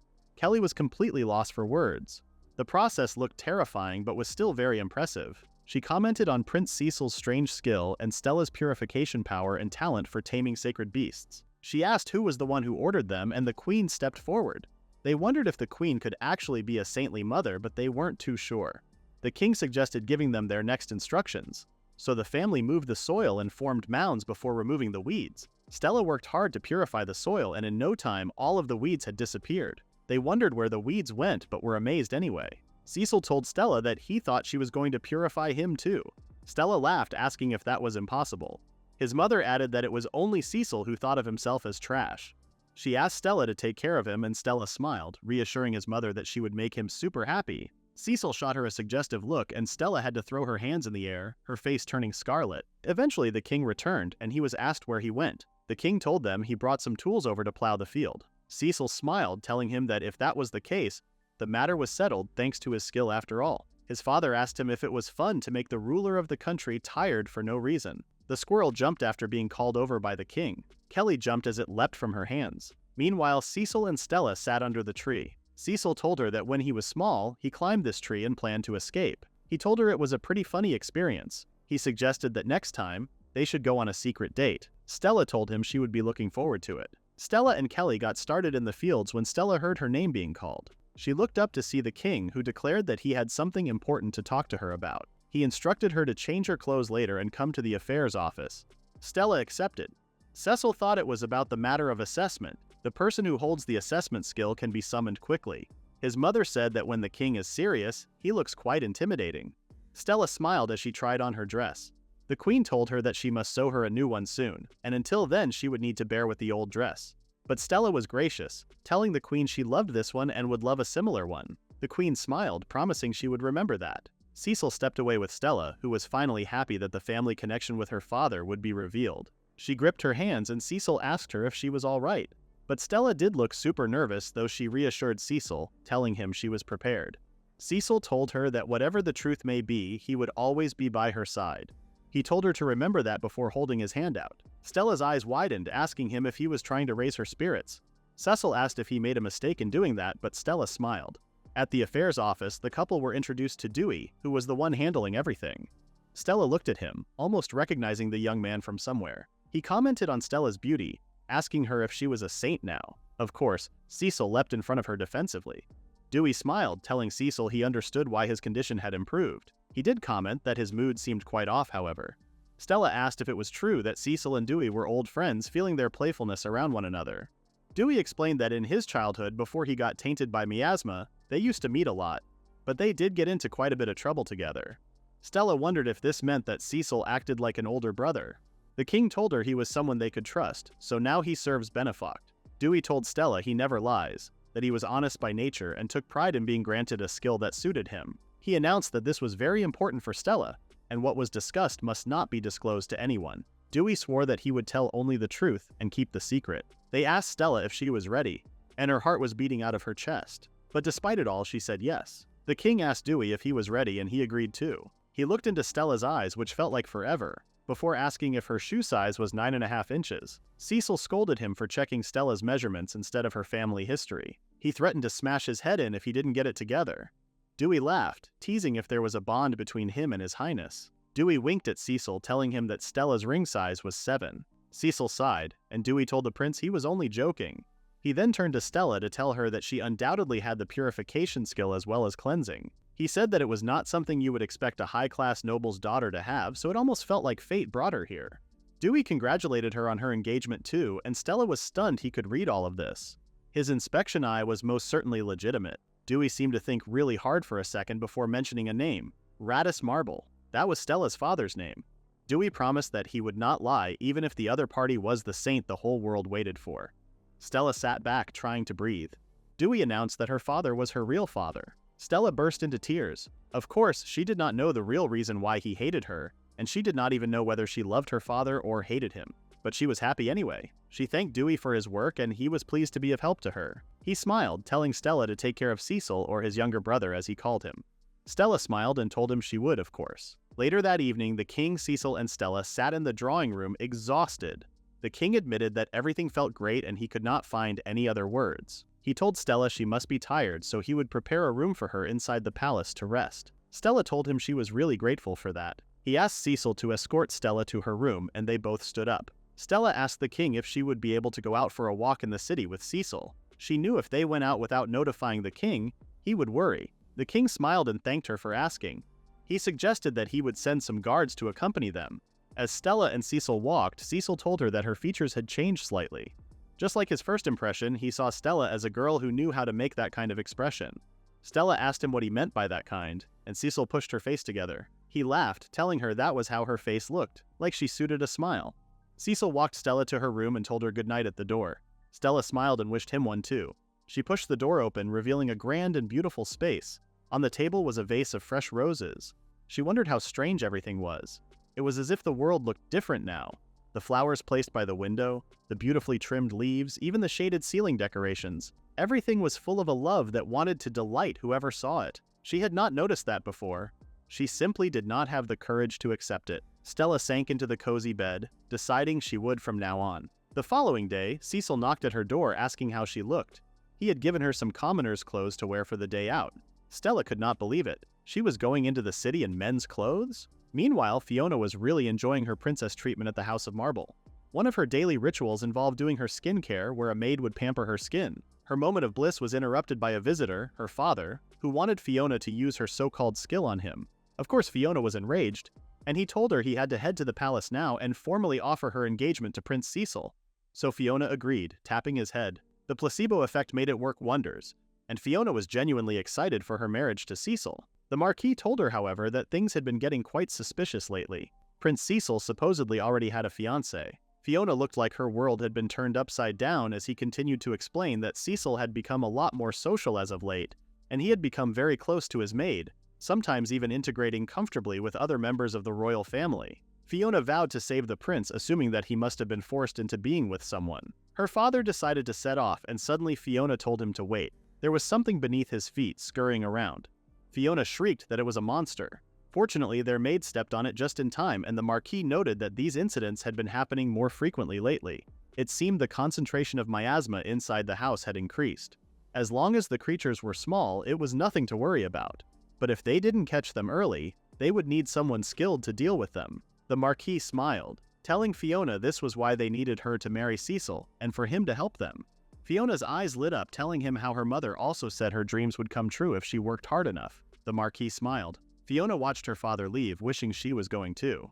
She decided that she would next time before ordering her maid to continue. She noticed that the maid seemed tired, and everyone had seemed a bit off lately, some even reporting nightmares, common symptoms of living in a place riddled with miasma. The maid commented how it would be wonderful if the saint appeared soon. Fiona thought to herself that she didn't know how powerful a saint would be. She alone, as a quasi-saint, worked hard, and depending on someone she didn't even know existed was almost insulting. Fiona was alerted that Lord Alfred had arrived, and Fiona told them to tell him she wasn't there. She wondered why he kept following her around. Meanwhile, Stella and Cecil entered the city. Stella was amazed to see the bustling streets filled with markets and citizens shopping and enjoying themselves. Cecil told her it had been a really long time since he last visited the city, and Stella asked him when that was. Cecil told her maybe 10 years ago. There was a long period when even walking was painful for him. Stella told him that from now on they should live a healthy life. She would personally dispel all the dark miasma that kept gathering around him. Cecil agreed, knowing that as long as Stella was by his side, he felt he could do anything, even emotionally. He spotted a carriage approaching, so he decided they should step back. It was then that Stella caught a glimpse of the passenger. Cecil asked if she was all right, and Stella admitted she felt quite calm, because she was not an illegitimate child. That was just her father's delusion. So she was not afraid anymore. Cecil told her that was good to hear, but instructed her not to call him Your Highness since they were in public. Stella agreed and asked if she could call him Big Brother instead. Cecil liked the sound of that. Admitting it made this rare moment feel a bit more special too. He announced that today her big brother would buy her anything she wanted. Stella insisted he didn't have to, reminding him that she got a monthly allowance but never used it even once. They decided to go into a store that looked like it could do with a customer. They spotted one with a little old lady outside. They asked her what type of shop she ran, and she showed them piles of bedding. Stella told him it might be hard to carry, but Cecil insisted. He bought some items, not minding the price at all. He carried the bedding on his back, and Stella offered to help. Cecil was fine, but suggested they take a little break somewhere. They entered a cafe that sold delicious treats and drinks. They sat outside and relaxed. Stella smiled, telling Cecil that sweets help when you're tired. She handed Cecil some cookies. Cecil, however, had passed out on the table. He opened his mouth, and Stella wondered if she should feed him. She took a cookie, knowing she had promised to keep him happy, before gently placing it in his mouth. Cecil smiled, enjoying the yummy cookie. Stella smiled, and to her surprise, everyone in the cafe was chuckling. She suddenly remembered what she was wearing and told Cecil it was him in the first place who made her go out like this. Of course, people would be intrigued seeing two men feeding each other. Cecil apologized, explaining he had no female disguises for occasions like these. That was why he wanted to take her to a tailor and have something made. But it turned out to be a bedding shop. Stella wondered if that meant Cecil wanted them to go out together again next time, and Cecil asked her if there was anywhere she wanted to go. Stella did have one place in mind. The couple made their way to the church to find Sister Mary there. Sister Mary was very surprised to see Stella, the girl she had sent to the royal palace, returning with a fiancé. She congratulated Stella with a warm smile. Cecil told Stella she didn't look like a nun, and the nun coughed that she could hear him. She said that in the presence of God, many sheep gather. Not all are pure and gentle. Some require a different kind of care. Stella applauded Mary for helping and guiding so many people. Mary reminded her that helping and guiding was God's work, not hers. What she did was provide food and shelter and give people work. Now Stella realized how great and precious even that was. She asked Stella if she had finally become a saint, and Stella told Mary it was thanks to her and Cecil. Cecil told her she was exaggerating. He only followed the sense of justice he believed in. Stella asked if he meant the justice within him. He explained that he believed people should choose for themselves how to use the rights they had been given, even if that meant facing the risks that came with them. Stella, however, had those stolen from her and didn't even realize it had been taken. Her being a saint was only a secondary matter. What he truly wanted was to see her reclaim her life with her own hands. He admitted that if he actually became king, the weight of what he carried might have crushed him completely. He asked Mary if she ever imagined Stella becoming a saint one day. Mary said perhaps she did. The dark miasma couldn't be seen, but you could sense its presence. Where Stella cleaned felt pure, like the sky at dawn. And then she remembered Cecil and the rumors of him being cursed. She envisioned something great happening, bringing the two forces together, and of course the result far exceeded expectations. Stella helped Mary with cleaning the church. Mary smiled, admitting it was a magnificent sight. Stella told Mary she was right. The dark miasma was really the embodiment of negative emotions, and someday she wanted to release it all. Mary could only hope Stella would, but she knew it was a huge task. Aside from being a saint, did Stella have any personal wishes? Of course, Mary's question was a coincidence, as the Queen had asked the same thing. Stella admitted not yet, but some time ago she met with a quasi-saint and they planted flowers together. It was simple, but Stella really treasured that moment. Mary told her that to avoid being swept away by great powers, she must have a strong will and love herself. She told Stella to take care, her final words being for Stella to be a little selfish. It suited her perfectly. Stella smiled and wished her goodbye. As they stepped out, Cecil remembered something. He was meant to donate the mattress. They decided to head back immediately, but as they turned, they were met with a strange figure. Someone bumped into Cecil, nearly knocking him over. Stella asked if he was all right, which he was, but his wallet had been taken. They chased after the pickpocket. They cried for someone to stop the pickpocket, who bolted through the city. Stella ran as fast as she could, telling him to stop. She turned into an alleyway and completely lost track of him. Stella turned, expecting to see Cecil, but he had disappeared. Not to mention she had no idea where she was. Did she get lost while chasing him? Stella looked around and all she could feel was miasma. It was thick and dense, seemingly coming from a warehouse. Stella wondered what could be stored in it, knowing it couldn't just be left the way it was. She opened the door and suddenly she was met by someone. Stella jumped out of her skin to see Cecil and some royal guards with him. He asked her if she was okay before apologizing that he couldn't keep up because of the heavy bedding. Stella wondered if the pickpocket ran inside the warehouse, and the guard told them that this was a temporary stone depot. The stone depot was a place where miasma stones were stored until they were removed and sent away. That would explain why it was in a barren location and heavy with miasma. Stella told Cecil it reminded her of the environment she first found him in. The guards were shocked, explaining that they could only tolerate up to 0.5 C at best. C was a unit for miasma density. Cecil explained that even with Stella around, he was starting to feel sick. Stella called for them all to quickly purify it. The pickpocket might be hiding inside. There was only one front door, and if he was to come out, they could catch him. Cecil told Stella the best way to trap a rat is to make a big noise. He asked Stella if she was ready. Stella agreed. Suddenly, Cecil kicked open the door to be met with nothing but darkness. The smog knocked him out fast, and Stella stepped in. The miasma was so dense she couldn't see a thing, and it felt like she was breathing underwater. Suddenly, she sensed someone close by, and before she could take another step, she was grabbed. The voice told her to be quiet, breathing down her ear. He told Stella that he knew she was a girl and he was pleased she was weak. He felt her body to make sure she wasn't carrying a weapon. But before he could do anything further, Stella unleashed her purification skill and the pickpocket jumped away. Stella faced him to see him horrified to learn that she was a noble. The guards came and chased after the pickpocket. He was pretty fast, but not fast enough.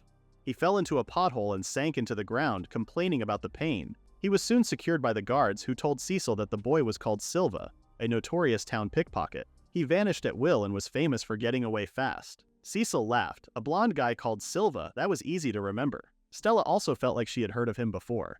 Silva sheepishly thanked them for remembering a lowly thief's name. He asked Cecil if he was the Destruction Prince. Cecil smiled, telling Silva he could reconstruct too. As they headed out, Stella noticed a couple of children gathered around the warehouse. She told Cecil, gesturing to the curious onlookers. Cecil asked Silva, who was now restrained, if he had any family himself. Silva growled that he had none and was all alone, pickpocketing full-time. Cecil ordered his guards to take Silva to the palace for now.